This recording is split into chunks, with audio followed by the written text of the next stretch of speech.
পাগলা কুকুরের সাঁড়াশি তাণ্ডব চলেছে খোয়াই জুড়ে।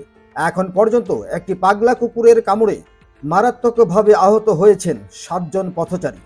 রক্তাক্ত 7 জনকেই জেলা হাসপাতালে ভর্তি করানো হয়েছে। পুরো শহর জুড়ে আতঙ্ক তাড়া করে বেড়াচ্ছে খুদে স্কুল পড়ুয়া সহ পথ চলতি সাধারণ মানুষজনকে। খবরে প্রকাশ, বুধবার 11টা থেকে আচমকায় আধ ঘন্টার জন্য খোয়াই জেলা শহরের মূল প্রাণকেন্দ্র সুভাষ পার্ক এলাকা জুড়ে মারাত্মক তাণ্ডব শুরু করে দেয় একটি পাগলা কুকুর। কোহিনুর শপিং কমপ্লেক্সের নেতাজি মূর্তির সামনে থেকে উত্তরে এনসি অ্যাভিনিউ আর দক্ষিণে বিবেকানন্দ সরণি পর্যন্ত এলাকায় এক এক করে মোট 7 জন পথচারীকে কামড় বসিয়ে দেয় পাগলা কুকুরটি।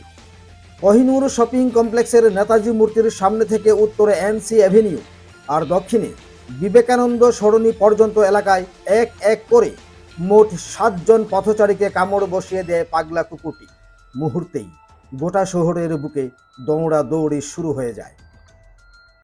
যে ঘটনা আমি গিয়া দাঁড়াইছি পুলিশটার ভিতরে কেন আচ্ছা দাঁড়াইছি তো কুত্তা ডাইছে আমি লোক শাড়ির উপরে কামড় দিছে এ দূর কয়জনের কামড় দিছে? 3 জন আমরা আমার দিছে বলতে আমি আসলে দাঁড়াইছি রোগ তো যেভাবে গেছে আমার ওই এখানে চামড়াটা যে আমি তুলে লিছি আমরা করে দিতে ডাইবে গেছে আর দিতে লাগছে না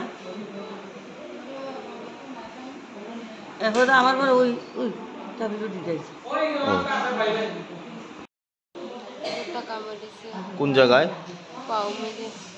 আপনি কই আসলেন? আমি ডাক্তার দেখাইবার লাগি আইছিলাম। মহকুমা প্রশাসন ও পুর পরিষদের নজরে ঘটনাটি জানানো হয়। শেষে খোয়াই থানার ওসি কৃষ্ণধন সরকারের নেতৃত্বে পাগলা কুকুরটিকে নিস্তেজ করা হয়। এখন পর্যন্ত মানে পাগলা কুকুরই খুব সম্ভবত কামড় দিয়েছে 7 জন। এখন আমরা মর্নিং আইসে আমরা তারা প্রাথমিক চিকিৎসা করে তাদের দেখছি এবং অবজারভেশনে রাখতেছি। 7 জনের যাবৎ আইসে এখন পর্যন্ত। খোয়াই থেকে প্রদীপ ঘোষের রিপোর্ট, ত্রিপুরা পাইওনিয়ার।